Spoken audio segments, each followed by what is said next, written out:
เรื่องจริงครับเมื่อ20ปีที่ผ่านมาชายชราปริศนาบนถนนตั้งแต่โคราชไปตำบลโคกกวดอุบัติเหตุ3 ศพกับสิ่งที่คนบนรถบอกว่าเห็นตรงกันเรื่องที่ลุงดมสิเล่าต่อไปนี้เป็นเรื่องจริงที่เกิดขึ้นเมื่อราวๆ20ปีที่ผ่านมาครับถ้าผู้ใดอายุประมาณสัก20กว่าน่าสิจำบรรยากาศในยุคในสมัยนั้นได้ดีครับสมัยนั้นรถยนต์ส่วนตัวบ่ได้มีทุกบ้านเหมือนเช่นทุกมือนี่ครับโดยเฉพาะตามหมู่บ้านในภาคอีสานเวลาคนสิเดินทางเข้ากรุงเทพเพื่อไปทำงานไปหาลูกหาหลานหรือกลับบ้านงานหลังจากที่ไปเยี่ยมบ้านมาแล้วหลายๆคนใส่บริการรถแบบนี้สิ่งหนึ่ง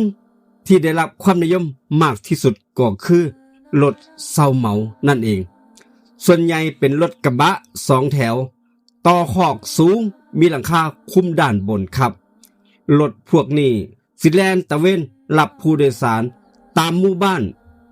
ละ2 คน3 คนแบบนั้นแหละครับบางคนขึ้นจากตัวอำเภอบางคนรออยู่ริมถนนรับกันไปเรื่อยๆจนเต็มรถแล้วจึงออกเดินทางเข้าสู่กรุงเทพครับคนหนึ่งมีกระเป๋าเสื้อผ้าอีกคนหนึ่งมีถุงข้าวสาร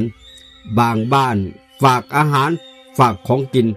ฝากของพื้นบ้านไปให้ลูกให้หลานที่ทำงานอยู่กรุงเทพรถคันหนึ่งจึงบ่ได้บรรทุกเพียงผู้โดยสารเท่านั้นแต่มันบรรทุกทั้งความหวังความคิดถึงและชีวิตของคนหลายๆคนครอบครัวหลายๆครอบครัวไปพร้อมกันและรถเช่าเหมาคันหนึ่งก็ออกเดินทางตามปกติเหมือนเช่นทุกครั้งครับโดยที่บ่มีผู้ใดรู้เลยว่าเมื่อเดินทางมาถึงจังหวัดนครราชสีมาตรงบริเวณตำบลโคกกวดนั้นพวกเขากำลังสิพบเหตุการณ์ที่หลายคนรอดชีวิตบางคนมาเล่าให้ฟังว่าบ่ลืมเหตุการณ์มื้อนั้นที่เกิดขึ้นจำได้ฝังใจเลยครับการเดินทางในคืนเดือนมืดครับมื้อนั้นรถค่อยๆแล่นออกจากภาคอีสานมุ่งหน้าตรงไปกรุงเทพ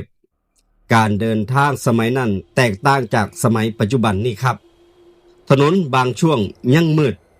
ไฟส่องสว่างข้างทางบ่ได้มีตลอดสายโทรศัพท์มือถือบ่ได้สะดวกสบายเหมือนทุกมื้อนี้รถมีปัญหาระหว่างทางกลางทางการขอความช่วยเหลือที่บ่ได้เป็นเรื่องง่ายเป็นเรื่องยากครับสำหรับติดต่อดังนั้นสิ่งที่คนขับรถต้องพึ่งพามากที่สุดในเวลากลางคืนนั่นก็คือไฟหน้ารถนั่นเองครับ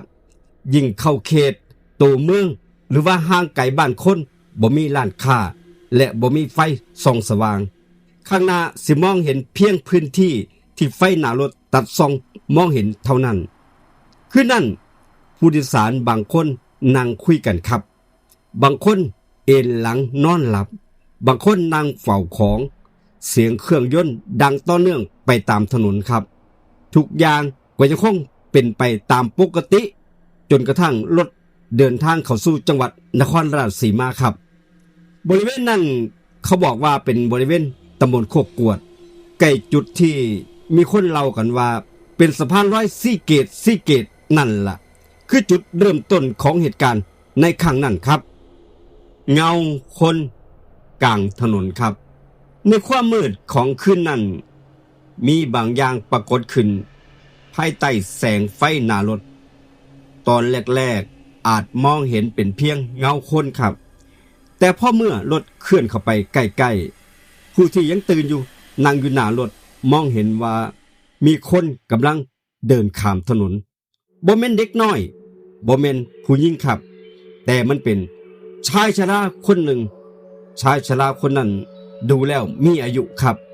ศีรษะผมเนี่ยขาวในมือถือไม่เท่าและสิ่งหนึ่งที่แต่คนบนรถนั้นรู้สึกผิดสังเกตก็คือการแต่งกายของชายชราคนนั้นผู้เห็นเหตุการณ์เล่าให้ฟังว่าชายชราคนนั้นแต่งตัวคล้ายๆคนโบราณแตกต่างจากพวกเขาคนละยุคคนละสมัยกลางคืน ถนนมืดแล้วชายชราคนหนึ่งมาเดินข้างถนนข้ามถนนเพียงลำพังได้แบบใดคนขับรถจึงเริ่มชะลอความเร็วว่าแน่ใจกับสิ่งที่อยู่ด้านหน้าแต่รถก็ยังคงเคลื่อนเข้าไปใกล้ๆใกล้ขึ้นใกล้ขึ้นและใกล้ขึ้นไปเรื่อยๆครับไฟหน้ารถไฟสูงส่องไปถึงครับคนขับรถตัดสินใจยกไฟสูง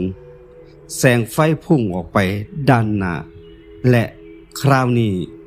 ภาพของชายชราคนนั้นชัดขึ้นผมขาวไม่เท่าอยู่ในมือเสื้อผ้าที่ดูผิดยุคผิดสมัยครับชายชราคนดังกล่าวอยู่ตรงนั้นรถกำลังเข้าใกล้อย่างรวดเร็วครับจนระยะที่มองเห็นอยู่ใกล้ๆเหลือเพียงบุกี่เมตรแต่ตามคำบอกเล่าของคนที่อยู่ในรถนั้นในช่วงเวลานั้นเองชายชราคนนั้นค่อยๆหันหน้ากลับมามองรถบ่มีผู้ใดรู้เลยว่าเขากำลังคิดเอียงอยู่บ่มีผู้ใดรู้ว่าเขาสิหยุดหรือย่างต่อแต่สิ่งที่ผู้คนในเหตุการณ์ในรถจำติดตาบ่แม่นเพียงใบหน้าของชายชราคนนั้นแต่คือสิ่งที่เกิดขึ้นหลังจากนั้นครับรอยยิ้มที่บ่มีวันลืมครับเมื่อแสงไฟหน้ารถส่องกระทบไปหน้าชายคนนั้นชายชราคนนั้นหันมามองแล้วยิ้มผู้เห็นเหตุการณ์เล่าให้ฟังว่ารอยยิ้มกว้างจนเห็นฟันครับใบหน้าของชายชราคนนั้นที่ผมขาวๆมีไม่เท่าและรอยยิ้มกลางถนนในยามค่ำคืนมื้อนั้นทุกอย่างเกิดขึ้นอย่างรวดเร็วครับรถเคลื่อนเข้ามาใกล้ๆแทบบ่มีเวลาได้ตัดสินใจสำหรับคนขับรถสิ่งที่เห็นอยู่ตรงหน้าก็คือคนคนหนึ่งหากบ่หักหลบรถอาจสิชนชายชราคนนั้นเต็มแรงและเพียงเสี้ยววินาทีเท่านั้นคนขับรถจึงตัดสินใจหักพวงมาลัยหลบทันทีครับเสี้ยววินาทีแห่งความเป็นความตายครับทันทีที่พวงมาลัยถูกหักหลบรถเสียการทรงตัวครับทุกอย่างเกิดขึ้นอย่างรวดเร็วผู้โดยสารแทบบ่มีเวลาเตรียมตัวรถได้พุ่งออกจากแนวทางครับก่อนเกิดการชนอย่างรุนแรงกับสิ่งกีดขวางอยู่บริเวณนั้นจากรถที่เมื่อกี้นาทีที่ผ่านมาครับก่อนที่จะมีเสียงเครื่องยนต์และเสียงคนเว้าคนคุยกันกลายเป็นความโกลาหลในทันทีครับเครื่องยนต์ดับมีแค่ไฟส่องสว่างหน้ารถเสียงดังโคมอย่างแห้งครับตามเรื่องที่เราต่อกันมาว่าเหตุการณ์ครั้งนั้นมีคนเสียชีวิต3 รายด้วยกันครับรวมถึงคนที่อยู่บริเวณด้านหน้าของรถนั้นคนขับคนนั้นก็เสียชีวิตคือกันรอดเพียงคนเดียวในรถ3 คนการเดินทางที่ควรสิพาผู้โดยสารไปถึงกรุงเทพอย่างปลอดภัยจบลงกลางทางที่นครราชสีมาครับแต่สิ่งที่เฮ็ดให้เหตุการณ์นี้ถูกเว้าถึงมาโดนกว่าอุบัติเหตุทั่วไปครับว่าแม่นเพียงจำนวนผู้ที่เสียชีวิตมันคือคำถามว่าแล้วชายชราคนนั้นไปอยู่ไสหลังจากที่เกิดเหตุครับชายชราคนนั้นหายไปไสหลังจากเหตุการณ์สงบลงครับผู้ที่มีสติพยายามมองหาเหตุการณ์มันเกิดขึ้นแบบใดมองรอบๆสำรวจคนอื่นๆและตนเองครับสิ่งหนึ่งที่บางคนพอสิรับรู้ได้ก็คือชายชราคนที่เดินตัดหน้ารถเป็นจังใดเพราะสาเหตุที่คนขับรถหักหลบก็เพราะบ่ต้องการชนชายชราคนนั้นแต่ตามคำบอกเราที่คนดูในเหตุการณ์เราสืบต่อกันมาว่ากับบ่พอชายชราคนนั้นในตรงนั้น บ่มีผู้ใดรู้ว่าเล่านั้นเดินไปทางใดและนั่นผู้ที่เห็นเหตุการณ์พบเหตุการณ์เริ่มตั้งคำถามว่าเมื่อบ่กี่นาทีที่ผ่านมา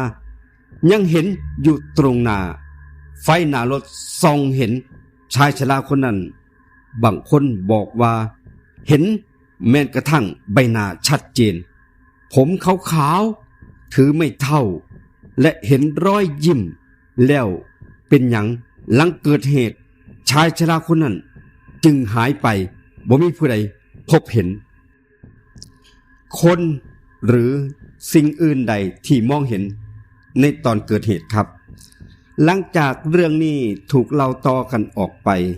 ก็เกิดคำอธิบายหลายรูปแบบครับบางคนมองว่าชายชราอาจเป็นคนในพื้นที่อีหลีเมื่อตกใจจากอุบัติเหตุครั้งนี้จึงรีบเดินหนีเพราะย่านความผิดบางคนมองว่าในเวลากลางคืนคนขับรถทางไกลๆและเหนื่อยล้าการมองเห็นอาจผิดพลาดได้แสงไฟเงาต้นไม้หมอกหรือสิ่งของริมถนนอาจมองผิดพลาดได้อาจเฮ็ดให้คนขับรถคนเฮามองเห็นเป็นรูปเป็นร่างของคนเป็นไปได้แต่สำหรับคนที่เชื่อเรื่องลี้ลับแล้วคำอธิบายกับแตกต่างกันออกไปบางคนเชื่อว่าชายชราผมขาวอาจบ่แม่นคนธรรมดาอาจเป็นเจ้าที่เจ้าทางหรือสิ่งอื่นใดอยู่กับพื้นที่นี่มาโดนตั้งแต่มือนั้นทั้งหมดนี่เป็นเพียงความเชื่อและคำบอกเล่าบ่มีผู้ใดสามารถยืนยันได้ว่าชายชราคนนั้นเป็นผู้ใดกันแน่สิ่งเดียวที่ยังคงติดข้างคาใจอยู่คือความทรงจำของคนที่บอกว่าคืนนั้นผมเห็นกับตาถนนเส้นเดิมกับเรื่องราวที่ผ่านมายังบ่มีผู้ใดให้คำตอบได้วันเวลาล่วงเลยผ่านมาได้20 ปีครับถนนนั้นได้เปลี่ยนไปรถยนต์ได้เปลี่ยนไปครับไฟส่องสว่างบริเวณนั้นสว่างหลายขึ้นเพิ่มขึ้นการเดินทางจากอีสานไปกรุงเทพสะดวกสบายยิ่งกว่าสมัยเมื่อก่อนรถเซาเหมา2 แถวต่อคอกที่เคยพบเห็นโดยทั่วไปมื้อนี้บ่มีภาพนั้นอีกแล้วครับแต่สำหรับคนบางคนเมื่อเดินทางผ่านบริเวณโคกกวดในยามค่ำคืนนั้นเรื่องราวของชายชราผมขาวก็ยังคงถูกเว้าถึงชายแก่ถือไม่เท่าย่างข้ามถนนหันมามองคนในรถไฟส่องเห็นถึงตัวก่อนสิยิ้มให้คนในรถนั่นคนขับรถนั่นและเพียงบ่กี่นาทีหลังจากนั้นเหตุการณ์ก็เกิดขึ้นอุบัติเหตุเกิดขึ้นสุดท้ายแล้วชายชราคนนั้นเป็นผู้ใดเป็นคนธรรมดาที่บังเอิญย่างผ่านเป็นความผิดพลาดการมองเห็นของคนขับรถในความมืดหรือเป็นบางสิ่งบางอย่างที่ทั้งคนรุ่นเก่าๆหรือว่าคนรุ่นใหม่บ่สามารถพิสูจน์ได้คำอธิบายบ่มีคำบอกเราว่าเหตุการณ์ที่เกิดขึ้นว่าคนพ่อชายชราคนนี้ผมขอตัดสินว่าเพราะเรื่องแบบนี้คนที่เชื่อก็เชื่อไปสำหรับคนที่บ่เชื่อก็ว่าเกิดข้อผิดพลาดสำหรับคนขับรถแต่สิ่งหนึ่งที่เรื่องนี้ฝากเอาไว้กับคนหลายๆคนครับสำหรับคนที่ใส่รถใส่ถนนทุกคนโดยเฉพาะคนที่ต้องขับรถในเวลากลางคืนอย่าประมาทหากเหนื่อยล้าให้พักหากง่วงอย่าฝืนเพราะบนถนนในยามค่ำคืนนั้นบางครั้งสิ่งที่เป็นตาย้านที่สุดอาจบ่แม่นสิ่งลี้ลับแต่มันคือเสี้ยววินาทีที่เฮาบ่มีโอกาสได้แก้ตัวอีกเลยครับเรื่องราวทั้งเบิดนี้เป็นเรื่องที่เกิดขึ้นมีการบอกต่อกันจากเหตุการณ์จริงครับเรื่องเกิดขึ้นเมื่อประมาณ20 ปีที่ผ่านมาครับเป็นเรื่องจริงส่วนเรื่องของชายชราปริศนานั้นเป็นคำบอกเล่าของผู้ที่อยู่ในเหตุการณ์ครับความเชื่อที่สืบต่อกันมา โปรดใส่วิจารณญาณในการรับฟังครับผู้ใดเคยเดินทางผ่านตำบลโคกกวดนี่จังหวัดนครราชสีมาครับโดยเฉพาะคนขับรถคนรุ่นก่อนๆถ้าเคยได้ยินเรื่องราวคล้ายๆกันหรือพบเหตุการณ์ที่บ่สามารถอธิบายให้คนอื่นฟังได้เขามาเล่าใต้คลิปนี้ให้ลุงดมฟังเพราะบางที่เรื่องของคุณอาจเป็นอีกส่วนหนึ่งที่ซอยต่อเรื่องราวทั้งหมดได้ชายชราปริศนาแห่งถนนตำบลโคกกวดให้สมบูรณ์ยิ่งกว่านี้ฝากกดไลค์กดแชร์และกดติดตามลุงดมเล่าเรื่องผีครับขอบคุณอีกครั้งหนึ่งสำหรับทุกท่านที่เข้ามารับฟังและขอบคุณผู้สนับสนุนรถทัวร์และคอร์ดในมื้อนี้คืนนี้ลุงดมลาทุกท่านไปก่อนไปเจอกันที่คลิปหน้าเดินทางอย่างปลอดภัยและพอกันใหม่ในเรื่องราวต่อไปสวัสดีครับ